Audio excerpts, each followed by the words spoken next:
नमस्कार। कुछ समय पूर्व एक टीवी डिबेट में सेक्युलरों को सुन रहा था। बहस चल रही थी जनसंख्या नियंत्रण को लेकर, लेकिन उसमें यह बिंदु भी आया कि हिंदुओं की तुलना में आनुपातिक रूप से मुस्लिम आबादी तेजी से बढ़ रही है। सेक्युलर साहबों ने शाइस्तगी से फरमाया कि बेमतलब की बातें हैं।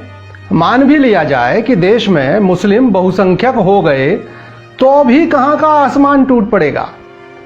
मुझे चाशनी में लपेट कर बात करना नहीं आता। प्रजातांत्रिक व्यवस्था में बहुसंख्यक का मतलब है सत्ता पर काबिज होना।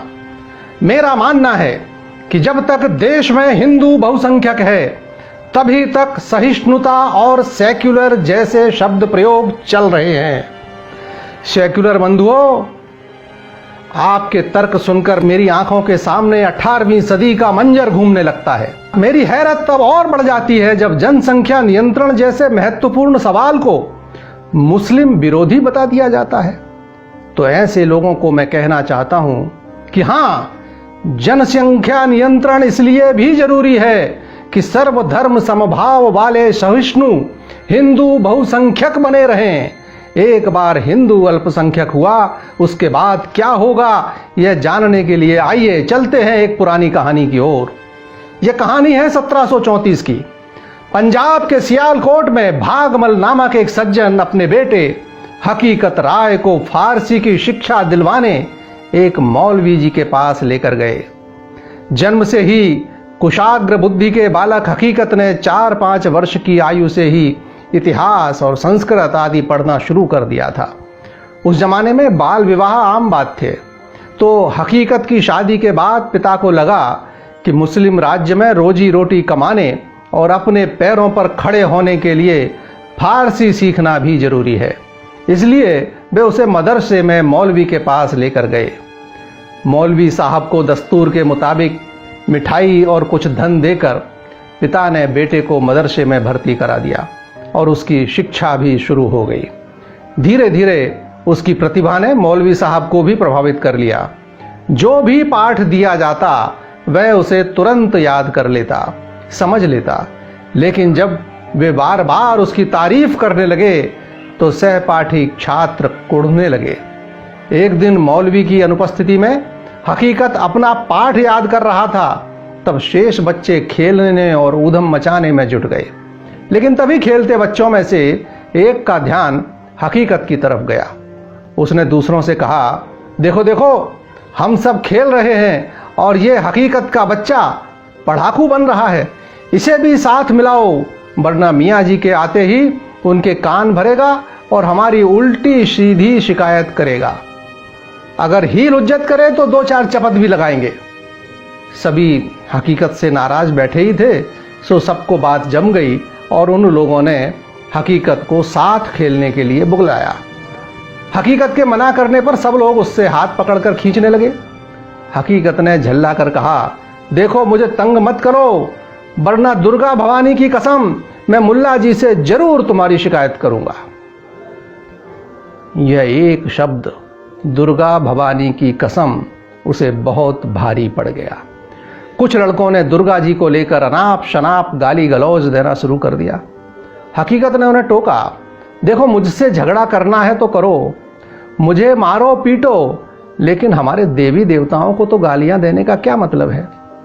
लेकिन जब लड़के नहीं माने और अब शब्दों की मानो बाढ़ ही आ गई, तब हकीकत राय ने भी तुर्की बतुर्की जवाब देते हुए कहा कि जो बातें तुम लोग दुर्गा भवानी के लिए कह रहे हो, जो अल्फाज दुर्गा जी के लिए बोल रहे हो, वही सब अपनी फातिमा के लिए भी समझ लो।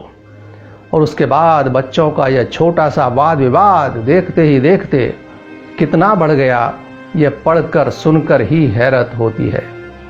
मौलवी साहब के आते ही लड़कों ने इकट्ठे होकर हकीकत की शिकायत की। सुनते ही मुल्ला जी पूर्व में की गई हकीकत की सभी तारीफें भूल गए। उसकी जो पिटाई दूसरे लड़कों ने की थी वह कोई मुद्दा ही नहीं समझा गया।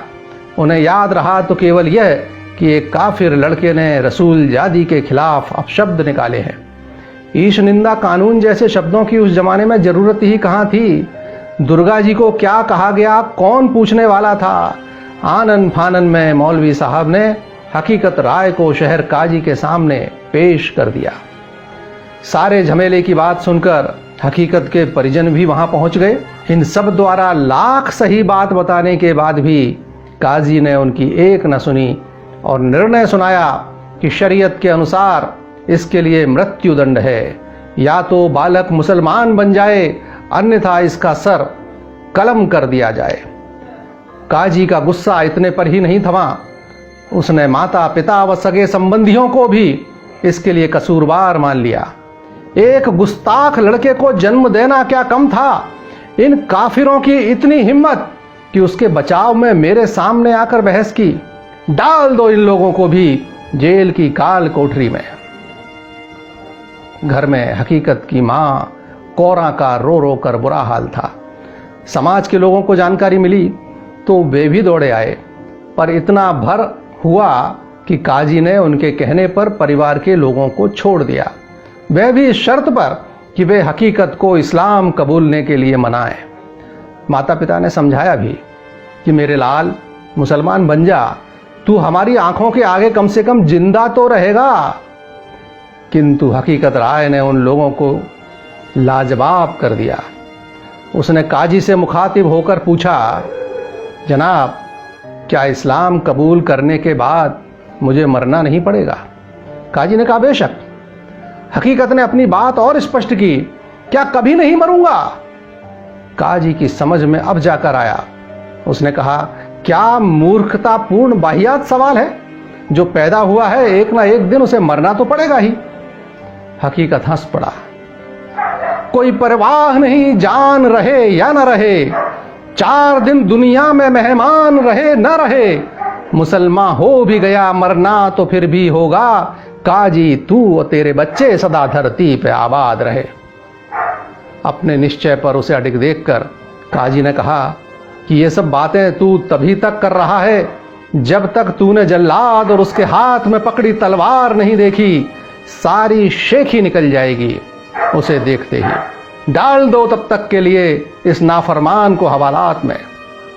स्वाभाविक ही बच्चों के साधारण झगड़े को दिया गया यह रूप तत्कालीन हिंदू समाज को झकझोर गया और इस असंतोष की गूंज सियालकोट के हाकिम अमीर बेग तक भी पहुंची और उसके मार्फत लाहौर के नाजिम तक।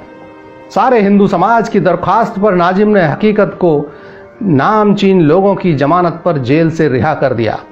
फिर वही हुआ जिसे हम आज भी छोटे बड़े रूप में गाहे बगाहे देखते रहते हैं। शुक्रवार की नमाज के बाद तकरीरें हुई और लाहौर गरमा गया और नतीजा वही निकला, ढाक के 3 पात। या तो हकीकत इस्लाम कबूल करे या फिर मौत को गले लगाए। और फिर सन 1734 की वह बसंत पंचमी भी आई। बद स्थल पर इतनी कम उम्र के बच्चे पर तलवार उठाते एक बार की जल्लाद की आंखें भी डबडबा गईं। लेकिन सरकारी मुलाजिम था, हुक्म की तामील तो करनी ही थी। हकीकत राय धर्म पर बलिदान हो गया। बसंत जब भी आता है खिलती हुई कलियां मानो पूछती हैं, उस नन्ही कली को मसला गया आखिर उसका कसूर क्या था। अगर वह कसूरवार था तो दुर्गा मां को गालियां देने वाले बच्चे कसूरवार क्यों नहीं थे? जिस समय हकीकत राय का बलिदान हुआ उसकी 9 वर्षीय पत्नी लक्ष्मी भी बटाला में चिता सजाकर सती हो गई। उनकी स्मृति में वहां एक मंदिर निर्मित है।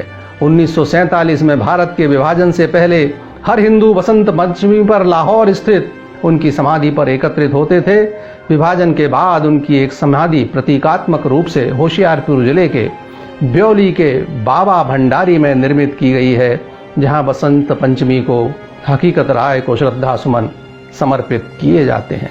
जो समझ सकते हैं वो समझ लें और प्रभावी जनसंख्या नियंत्रण कानून की पुरजोर आवाज उठाएं, क्योंकि कुछ भी नहीं बदला है।